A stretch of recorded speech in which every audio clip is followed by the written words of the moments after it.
You're listening to Boggy Talk, Faith Conversations in the Mud, a resource of Church on Bayshore.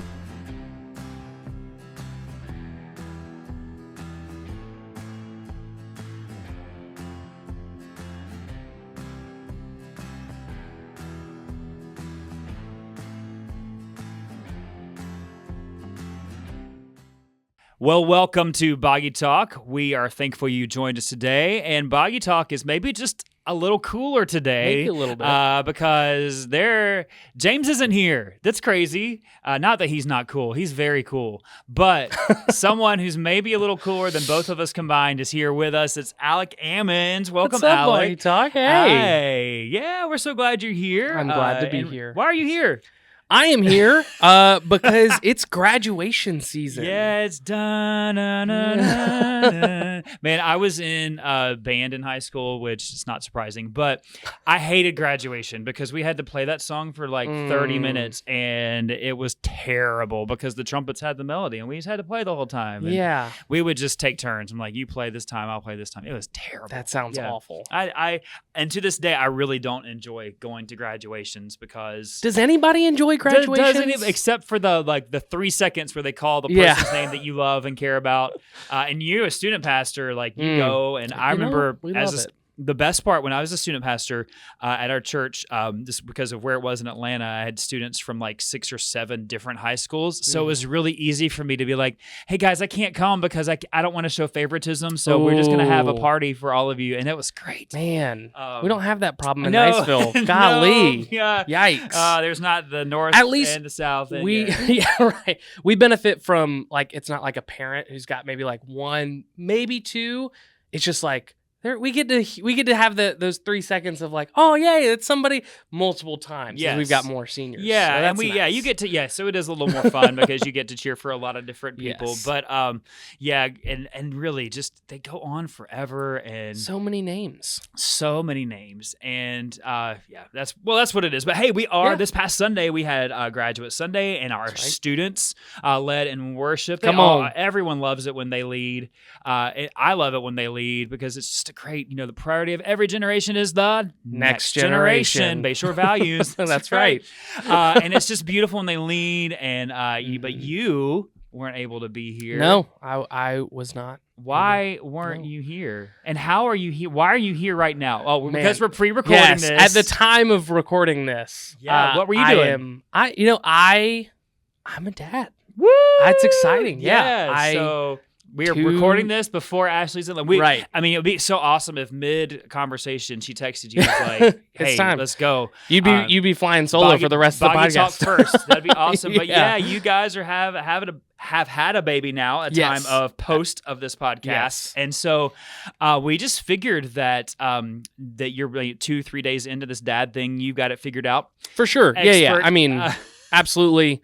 I know all things. Yes. It happens instantly. I didn't know. It's like a revelation of knowledge. That's right. Exciting. It really is. And, what's funny is, though, you're going to find out, I think you're a pretty humble guy, that everyone knows everything about parenting before they're a parent. And then when you become a parent, you realize, I don't know anything. And you realize that parenting is really like eyes fixed on Jesus. Oh, as a Christian parent, it is one long haul of keeping your eyes fixed on Jesus and like an 18-year improv act. That's good. I think this is... Yes, and. Yes, and. Like, yes, and. Okay, I've got a plan, and that plan's out the window. Yep. And especially if you, have multiple kids, you realize that not everything works for every kid. So anyway. Yeah, I've been learning a lot from, military community. I learn a lot from our military. Ashley loves it when I say this. Plans fall apart at first enemy contact. And she's like, well, hold on, you're calling the baby the enemy? I'm like, honestly. Well, I mean.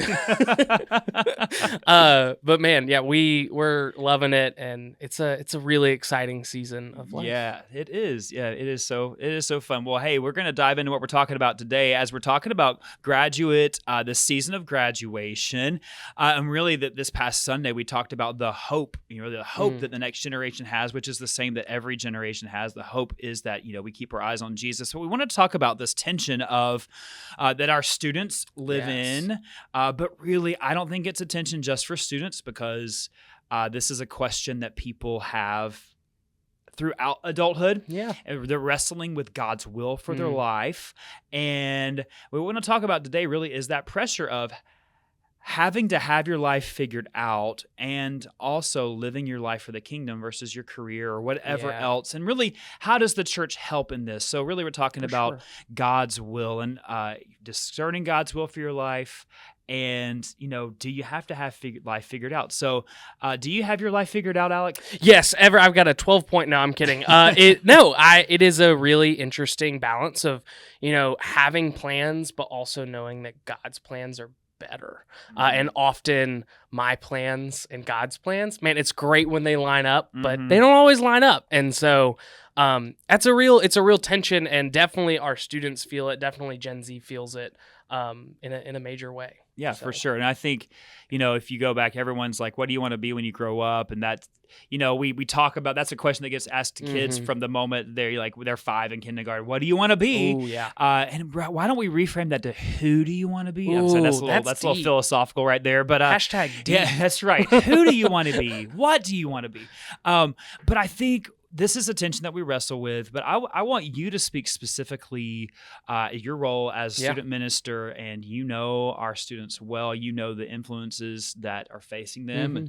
And really, do you sense this is, because I think older generations look at younger generation, and this isn't new to the older generation now and younger generation now. I think this is a common theme of older generations and younger generations for however long, in history. Older generations typically look at younger generations and say, man, they don't care about anything because subtext is they don't care about what I care about, because we have different perspectives, different worldviews, all those things, cultural influences. But do you think this is a tension that students now, Gen Z, is wrestling with, of the pressure of having life figured out? Because I think some people would say, they don't care.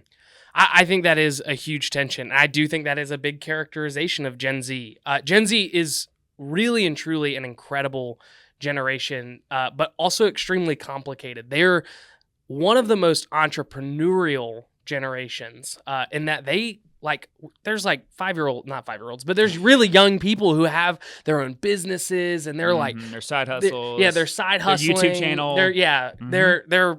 They're playing video games online and making money. They want to brand themselves. They understand the value of hard work, but they're also, because of, growing up post 9/11, having kind of modern news cycle, being constantly engaged with other countries in conflict, and particularly COVID, they are also, as entrepreneurial as they are, they're extremely anxious. And so that causes this very big tension within them. And I think COVID especially played a big role in this, especially for our students who are graduating now, as they saw the world shut down around them, this anxiety of, man, I don't really know, at any point I could be, locked up in my house and having to deal with that. And so they really do feel this pressure. Barna released a study a little while ago talking about internal pressure and external pressure. And so I'm going to do a little quoting here of Barna Group. They have this internal pressure. About 56% have a internal pressure to be successful, and 42% have an internal pressure of needing to be perfect. Wow. And so that's really important to understand a little bit of their psychology. But then there's also this external pressure, which is 42% being judged by older generations. And then 39% have a pressure or pressured by my parents' expectations. Yeah. And I think as we're talking about, this pressure to have everything figured out, it's really important that we understand their psychology, their internal dialogue with themselves, but also there is that external pressure that they feel from older generations and from their parents. I think that that's a really big part of this. Yeah, so you talked about the internal pressures.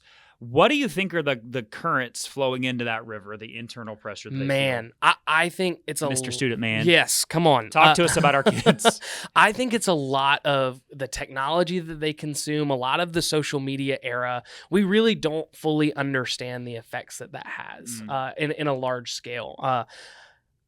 Is social media a great tool? Absolutely. It's an awesome tool for connectivity, but it does cause a lot of pressure. I think I've dealt with students in the past who they have this vision that they're going to be the best, like they're going to be famous. Yeah. There is this pressure to be famous, not successful, but famous. It would almost be like an older generation, like you kind of can sing, so you're going to be Elvis. Like that's wow, that is like a huge deal that you know how to sing, so you're going to be Elvis one day.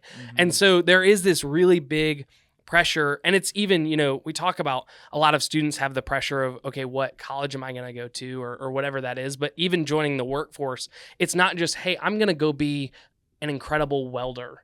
It's I've got to be a TikTok famous welder. Yeah, that's important. How can I market myself to be TikTok famous and weld stuff? Right. I think that's really important to understand because, I'm definitely older than you, but, use social media and understand that, but also at a place from like, that's not necessarily part of my identity. Now, there are people my age that, full court press into social media and their image and stuff. And, I'm just not that cool. Like I'm not that interesting. But I think what we have to understand is that this is part of their psyche, and how they've grown up and the pressures. And I was thinking about that this morning actually, because our youngest kids love to watch on YouTube. There's this like Shiloh and Brothers, and it's this girl and like her brothers and probably their friends. It's a bunch of kids, and they do like these acted out versions of the game Among Us, and they're silly, and I'm like, they're kind of inane to watch, but our kids love it. And I was thinking, what I was going with this is like, I was actually thinking about like, these kids who are in these videos are probably like 12, 13, 14, 15, 16. They're all, and I was like, this is like, they're millions of views, like there's money involved. And I was just thinking, man, it's so weird that this is like part of their social fabric and how like the drama that can probably come along. I was just thinking about that and how really this is ingrained in how it does feed into this pressure to perform that I think every generation has in some way. I think with this generation, it's even more so, more prevalent. So a question I would say then is, okay, so how do we as a church and how do we as parents really press into that and equip our kids, equip the next generation to shift the pressure of having to have life figured out to like, hey, live for the kingdom. Like we say that, our goal as a church isn't to grow. We don't just want to grow a church. We want to build the kingdom. As disciples, we want to build the kingdom. What do we do to help our kids really grasp that? Yeah, I think that is the question, right? That is the big question. I think it comes down to, I can't remember who said this, but the indispensable requirement for producing godly, mature Christians is godly, mature Christians.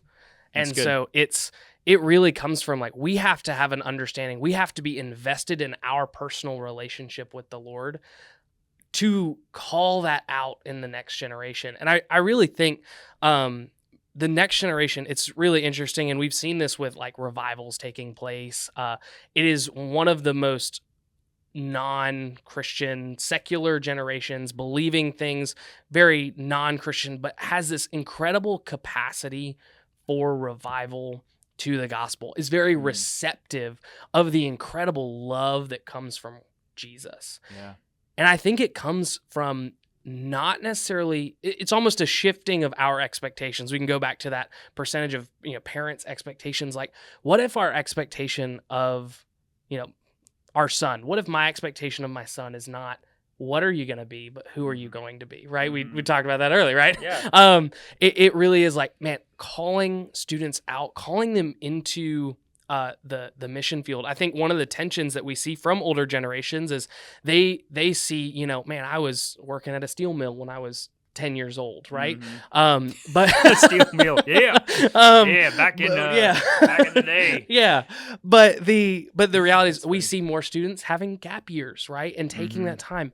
And so what we can do, I think, is the older generation. You're getting old, man. I know. Dad I got gang. gray hair. Golly. That's why the hat. But you have a great head of hair, though. Thank you. I appreciate that. I really appreciate that. But what we can do is, instead of, we can encourage that. I think, gap years are great opportunities for the gospel. And I will say, You're talking to like people in this community are like, gap year? No. No. And I will admit, I'm kind of that way too. Yeah. However, I'm like, okay, Lord, like help me to help my kids as they reach that age to be open to what you want if they're following you. Absolutely. And I'll just say like gap years. Yeah, they're kind of interesting. They can be great. And I would say not be great. They there can are be both. Yeah, they there can be are both. organizations that are kind of moving in this direction where they're creating year-long missions for these college students. Like, if this is the generation that is the most on fire and the most receptive, and honestly, the quickest to share what they believe about anything, they will be quick to share the gospel. If we are giving them the tools when they're young. One of the problems I think of, student ministries, I'm fortunate to be in this church where I don't feel like this is our student ministry. A lot of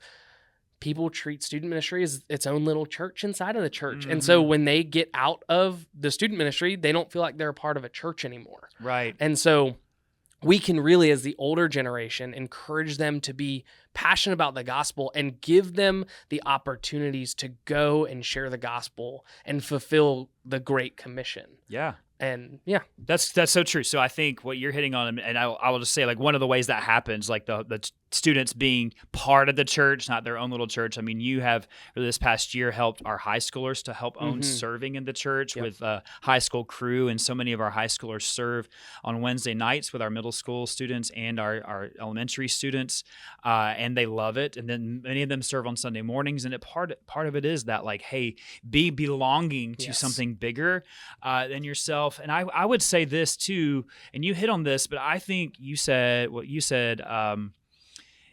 we want mature disciples. The best way is that by having mature disciples, making mature disciples. And I think what we fail to remember in all of this is that so much more. So teaching is important. Like, teaching and knowledge is important, but so much of what we want in our kids is really caught more than taught, and it's taught by example. And we as parents really, and the church, not just parents, but the church needs to we have to ask ourselves, are we modeling kingdom first living? Are we modeling this for our children? Are they seeing, like, do we say with our lips, like, church is important, your relationship with Jesus is important, and then with the way we spend our time, the way we spend our money, the way we serve, modeling something completely opposite? Because, and you know this, you will learn this even more so. I mean, you've seen it with middle schoolers and high schoolers, but your own baby boy is going to call, his first words are going to be hypocrite.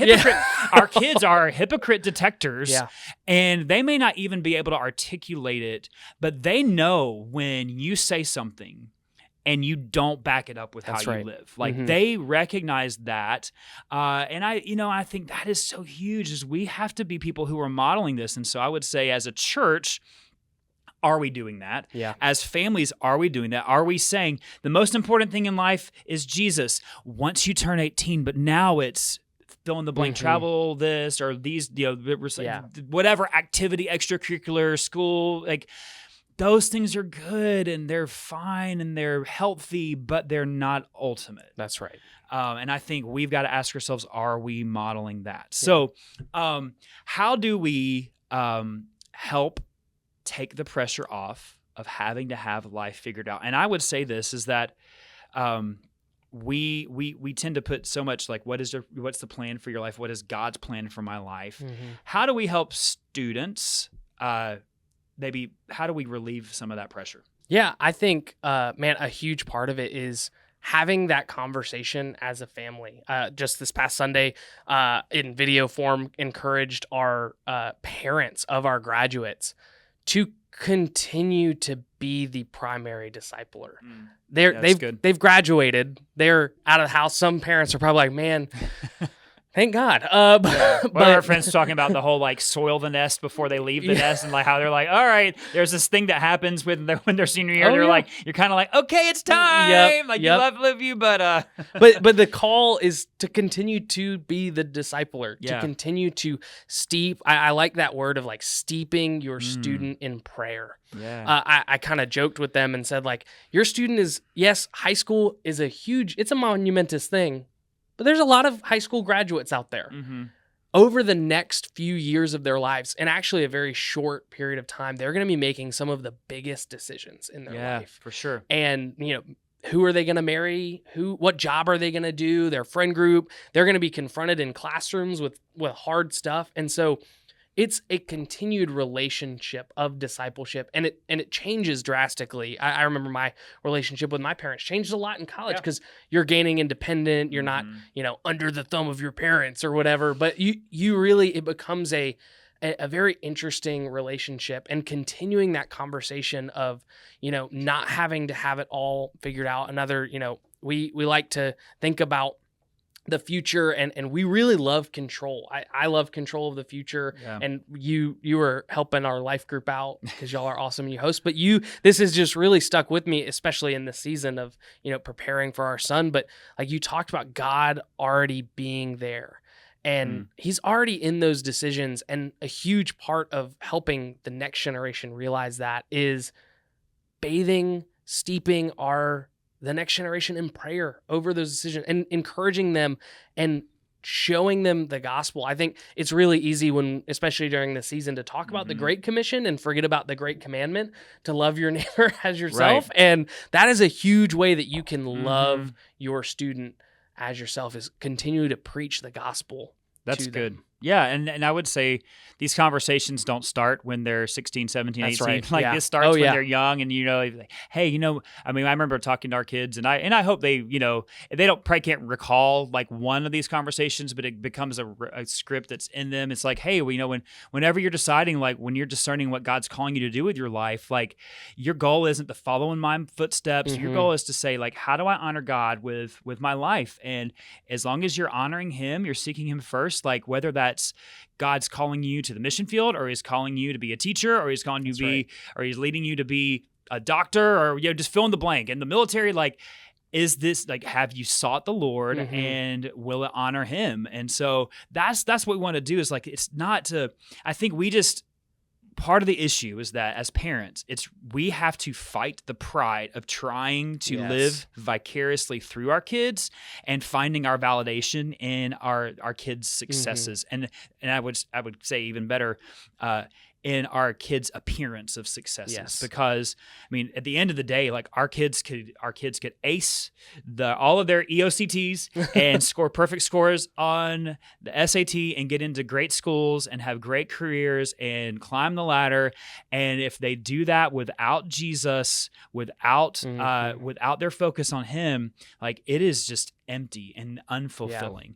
So, this applies to students, but this really applies to, older adults as well, because I think we have people in our stage of life who are wrestling with this question. We're in a military community, and we have friends who have recently retired or are retiring, and they're at this kind of place in life where hey, I get to make decisions for my life for the first time, besides, the beginning. And that is this question, like, how do I discern and know God's will? So I want us to both answer this question. If someone comes to you and says, Alec, how do I know God's will for my life? How do you answer that question? Yeah, that's a hard question, because it is one of those things I would really encourage. I've dealt with that in my own life, man.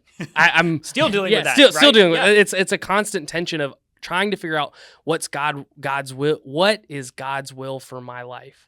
And it really comes down to, ultimately, you're going to have to make a decision, right? You've got to do something about it.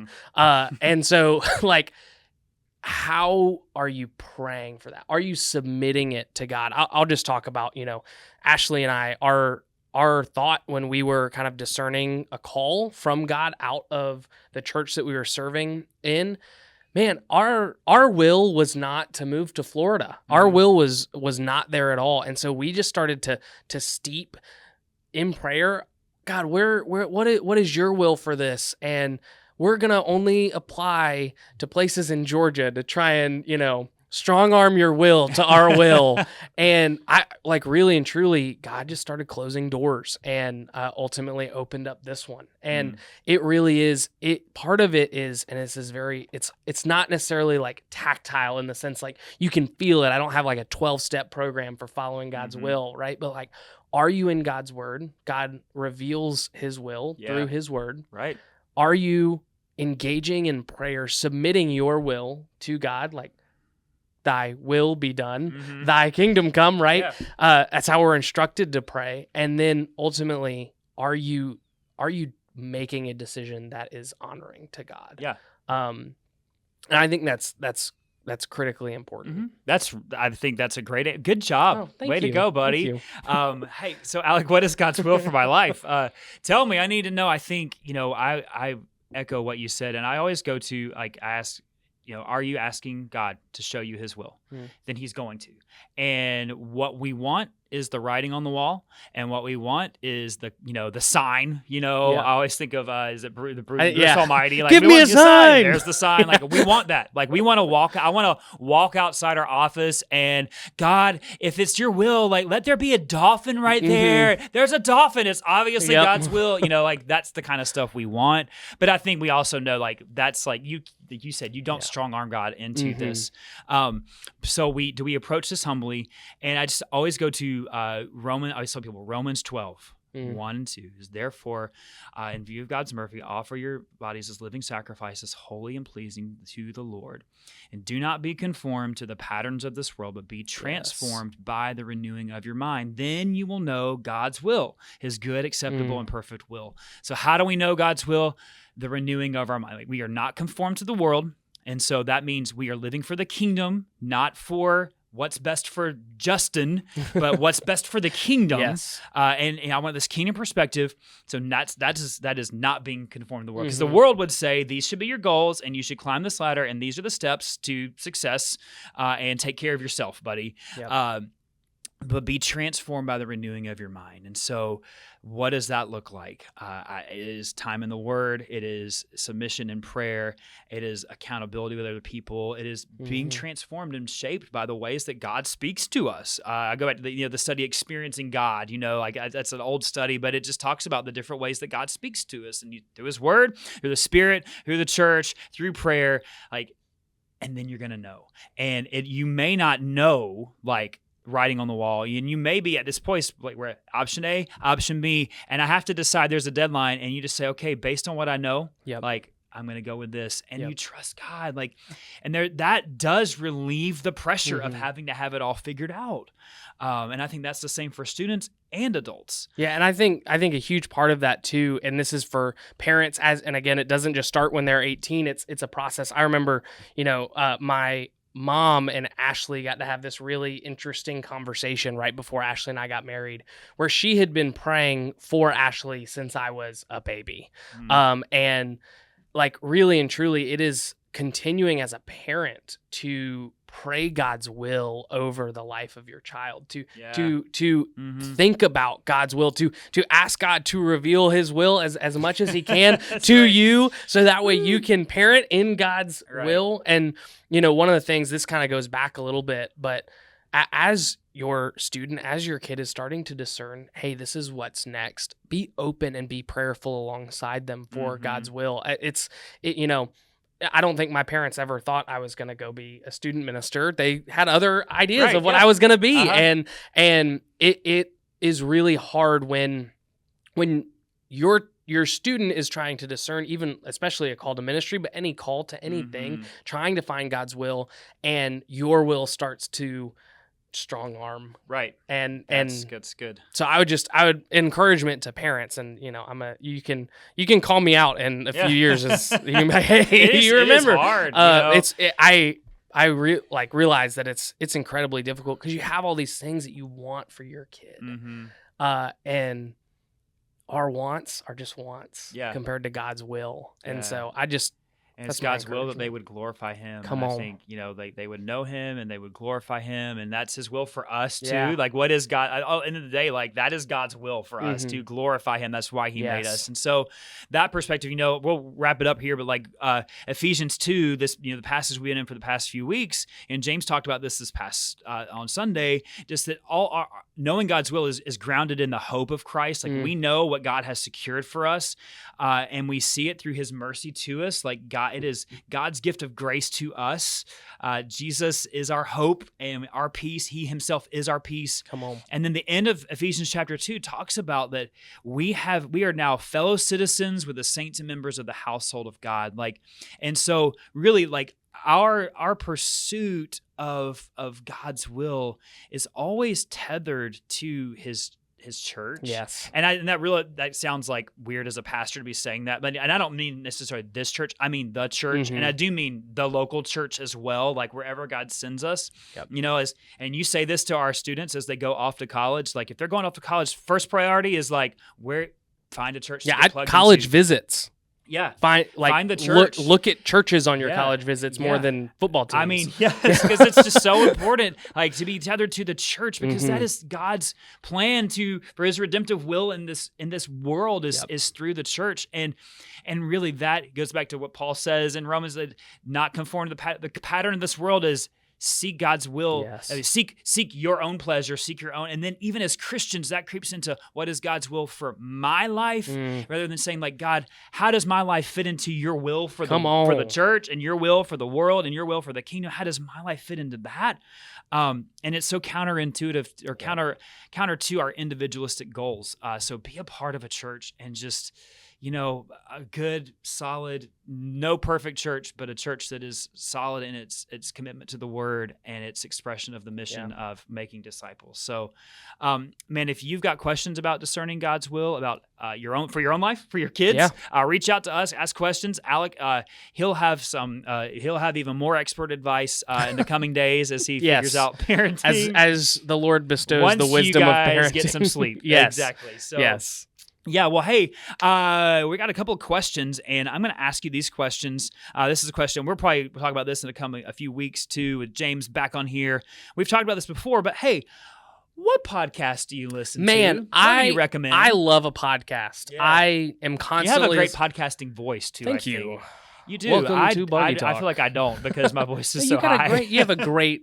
You're very energetic. And then when I edit this stuff, I'm like, oh, gosh, I laugh. I awkwardly laugh too much. So this is a great one. I recommend this one really to everybody. The Briefing by Al Mohler. Yeah, it's just it's a great perspective. It's kind of a nugget of news from a Christian worldview. And so even if you don't agree with everything he says, it's a good. Yeah, it's great just to kind of zoom out and look at the world from a Christian worldview. And then also Pray the Word with David Platt. Yeah, that's a great one. It's a great one. And it's just one of those that like, man, Niceville is not that big of a place, and so man, that is like from my front door to the front door of the church. Yeah, I can listen to that. It's 7 minutes, and it's just it's just praying the word with David Platt, and it's literally, it is what it is. And then this is a good one. It's designed for ministers, but I've recommended it kind of across the board. It's really great for parents, especially parents of Gen Z kids and students. It's the Jensen podcast. It's through the North American Mission Board. That's good. They've got a lot of great guests on there. One of the hosts is Shane Pruitt. He's kind of like the next gen guy right now. And it's cool haircut. He's got a great haircut. Trendy, yeah, super trendy. He's got Jordans. Yeah. And so definitely have multiple pairs of Jordans. That is the requirement. It is. I'm not there yet. I'm lacking. But it's out of my league. It's a great resource for specifically talking about Gen Z and kind of where they are. It addresses things like LGBTQ and how that affects Gen Z, and then particularly because parents, families being the primary disciplers of how to minister to those students who are dealing with that. And so just really would encourage. Those are my big three. That's good. Yeah, I'll add to that just one. I have others that I've talked about before, but Pray the Word is definitely great. There's another one that I've mentioned this before, and I just want to reiterate it's great. It's called Confronting Christianity. It's a good one. With Rebecca McLaughlin and Kyle Worley. They just answer some really good questions that everyone is asking. And she is so well researched and spoken. And articulates things, I think, in a way that a lot of times when you get into apologetics, it can get heady, and you feel like I don't fully understand everything they're talking about. They both have a really good way of articulating things that I think just about anybody can understand what they're saying while talking about some really deep issues facing the church and facing Christianity. So I highly recommend that one, Confronting Christianity. So books. And what books you're reading, and could you recommend some books? Yeah. So right now I'm reading The Ruthless Elimination of Hurry. That's just my current. That's my current read. I've heard that's a great one. It's really great. Do you feel less hurried? Not yet. Hurry to eliminate hurry. Yeah, I haven't eliminated enough yet. But I'm gonna Confronting Christianity by Rebecca McGoffin. The book is incredible. It is. It's great. It's 12 hard questions for the world's largest religion. I've found it's really great. Again, it's talking about what our students are talking about, and honestly, what culture is addressing. I feel like it's kind of, a lot of people have read Reason for God by Tim Keller. It's kind of like that, a similar approach. It's just kind of, I would say it's even a more updated version. Yeah. Tim Keller in his book Reason for God helps you think through like some of the ways to engage people in conversation, and she does the same thing, and just takes some, I feel like a little, just in a new, fresh way. So. Yeah, so that's a great one. I mentioned Shane Pruitt earlier. His book 9 Common Lies Christians Believe is a really good one. It's really, I like it, especially having grown up in a Southern Baptist church. He just attacks. Where you don't question anything. Right. Just kidding. He attacks some, like, not attacks. That sounds really aggressive. Oh, man. He can't attack because he's still employed by the SBC. That's so right. He can't That's really right. attack. He just brings up some of kind of common phrases that we use as believers and why those are just not true. Like hedge of protection. Hedge of protection. They're angels in heaven. And he just talks about the truth of the gospel in that. And so that's a really good one. It's funny you said angels in heaven, because we were, one time I was at a funeral with, when we lived in Atlanta, it was a family that Christy worked with in social work, and the lady speaking kept talking about so-and-so being an angel now. And I leaned over, I was like, someone's got to tell her, like, not now, of course, but like, we don't turn into angels. It's infinitely better than that. Yes, so much better. Sorry, I interrupted. No, you. it's great. It's great. And then there's a book called Digital Babylon. It's by the Barna Group. It's a great, I've mentioned it on here before. I can't recommend it enough. It's a great look at how the digital age is affecting young people. And then again, this one, Andy Crouch's TechWise Family. Man, that will make you just sad about technology. So if you want to get sad about technology, he does provide some of what he says is a little bit extreme in terms of like turning off the lights for like an entire week.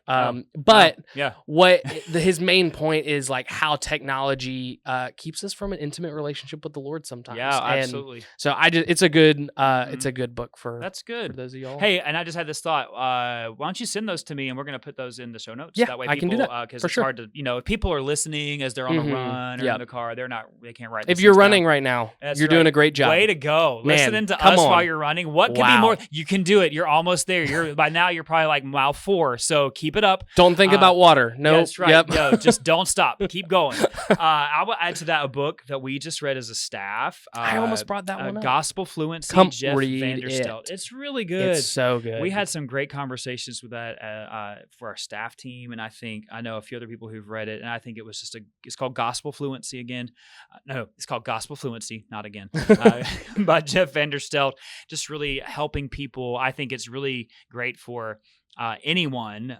It's easy to understand, but really presses into what is the implications of the gospel in all areas of life, and how do we really listen to people and share the gospel. But that begins with us first seeing the gospel and all of its implications in our lives. So highly recommend that. Yeah, for sure. Hey, you've done a great job so Thank far. you. Way to go. I don't think I'm gonna have to edit anything you said. So Oh, that's great. I was worried. So hey, we're gonna wrap this up with a little game, a little 5-question quiz for you. We've been talking about, the future and God's will for your life. So we're gonna play a little game, see if you can guess 5 celebrities' first jobs. Okay. Because as this is proof, you don't have to have life figured out. So rarely does anybody end up with the same job they start at. What was your first job? Which one was my first job? I worked at grocery store. Kroger. Wow. I was a cashier at Kroger. Love Kroger's. Kroger's. Kroger's. Yeah, add the S. I wish we had Kroger here because it's so much cheaper. Cheap. I mean, I love Publix as a Floridian, but we don't shop there because it's so expensive. It's so expensive. Kroger's so much cheaper, and it's great. So get the 10 for 10. Yes, they still do the 10 for 10. And it's funny, when I went into my interview, I was trying to find a summer job, and they were like, well, normally we make would put you as a bag boy, but you just talk too much. So too well. And so we need y'all to talk to the customers. I'm like, all right, great. Now I'm a cashier. And I was kind of ticked because the baggers at Kroger got tips. That's right. And the cashiers didn't. And then I also simultaneously, that was one, I had two first jobs, started at the same time summer, and worked at the outlet mall and a clothing store and folded shirts. That was terrible. Wow. I hated that. Are you good at folding shirts now? No. I mean, kind of, I guess. There we had like a board we had to use. Yeah. And I would just to this day, if I go, rarely do I go shopping, but if I do and I pick some, I always fold it back and put it back like I found it because I'm like, I've lived this life. That's so funny. Yeah. What was your first job? I worked for a catering and event company. We were the Wow Factor of Atlanta. And You are the Wow Factor from Atlanta. Thank you. We did large scale corporate events and they were always themed, and I served food and set up games. And man, that sounds like a great gig. Yeah, it was like a precursor to ministry of basically setting up games and setting up food. Do what I said. This is cold. I don't like this. Yeah, I'm sorry. Is this all we're having? Yeah. Honestly, it was great though. It was a good make your own hours. It was fun. Yeah, man. Yeah. And then I also at the same outlet mall, when I quit the clothing store, I worked at the toy store because I just was like, I'm quitting. I got to find another job. And I walked in, they had a hiring. And that was actually a little worse because the people I worked with were really mean. I can imagine. And they did not like terrible. kids. And it is pretty bad to work at a toy store because kids just kind of tear everything up. And you're like, oh, well.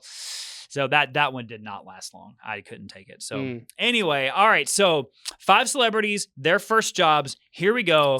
First celebrity, Taylor Swift. Ooh. Her first job was at a Christmas tree farm, but what did she do? Was she a tree decorator, Santa's elf, or a bug exterminator? Oh, man.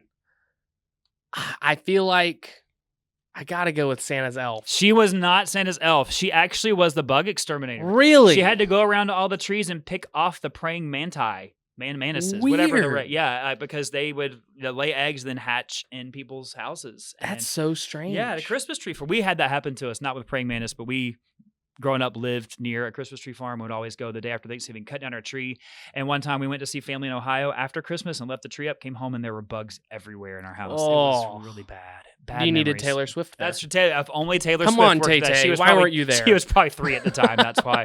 All right. So next celebrity, Margot Robbie, famous actress. Her first job, Walmart, Subway, McDonald's.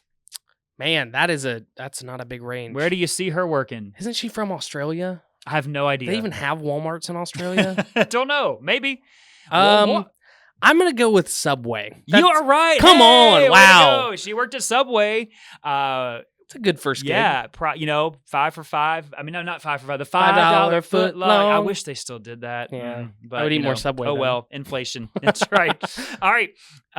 Matthew McConaughey, Mr. Texas. All right. All right. Which very Texas job was his first job? Was he a cowboy cosplayer for parties?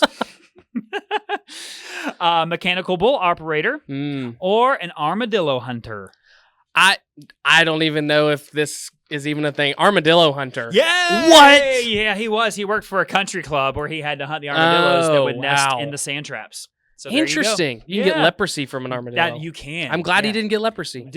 We have so many armadillos here. I have never seen an armadillo. Oh, yeah. Oh, they're always dead in blue water. But I've never seen an alligator or a bear. I don't think that they exist in Florida. Oh, man. So. You are obviously not on the Nextdoor app. Because if you were on the Nextdoor app, you would just get notified, bear, there's a bear, there's a bear. Oh, there's an armadillo and a fox and a bear, and there's another bear. Man. Yeah, and I'm like... I'm even on the side close to the reserve, and I don't see them. Apparently there are. So interesting. I think we had a bear in our yard one night because we heard a loud noise, and then on the Nextdoor app the next day, the people were like, there was a bear, and it was like a neighborhood next to ours, and I thought, I bet that was a bear we heard. All right. Next celebrity, royalty herself, Meghan Markle. All right, actress and married into the royal family, and that Meghan Markle. She was an actress in Suits, and now she's married to one of the princes, Harry, whichever one. Since then now they're estranged from the royal family. All right, was she a court reporter, a horse groomer, or a professional calligrapher? I'm gonna go horse groomer. Oh, that seems like her, but no, she was actually A professional calligrapher. A professional That's a thing. You can be a calligrapher. professional calligrapher. And she did like wedding invites and those kinds of things as a professional. I can see that. That You makes know, sense. Seems all right. So last one. Okay. So you're 50-50. So This is will pass fail right here. exactly. All right. Harry Styles. All right. What a character. What was his first job? Did he work at a bakery? Did he work in a fish market? Or did he work as a radio station custodian? Ooh, I feel like if he was a radio station custodian, I would have heard of it. Like that seems like, rags to riches kind of thing. Mm-hmm. Fish market does seem really British, so I'm gonna go fish market. Oh, but he worked at a bakery. Oh! Also very British. I guess Also, that's British. I mean, I don't know. Yeah, that's bakeries British. are kind of, yeah, it is. We don't, yeah, bakeries here. I mean, it's like, I don't know. Yeah, there is bakeries here. Yeah. I don't know if I've been to a bakery here. Yeah, I don't know. Like, not like they have in Europe. Like, in Right, Europe, they've like- got bakeries where it's like you walk in. I mean, here, places have a bakery, Yeah, but it's rarely like is it in a addition bakery. to. Yeah. So, I mean, Interesting. I think you're either out of touch with culture, or you're just so focused on the kingdom that this is just peripheral to you. And I think that's what it is. Yeah, let's go with that. Who Let's honestly cares go with about that. Yeah, but it's just funny. Like you see these famous people now, and celebrities, they're just like us, right? Right. Just like us.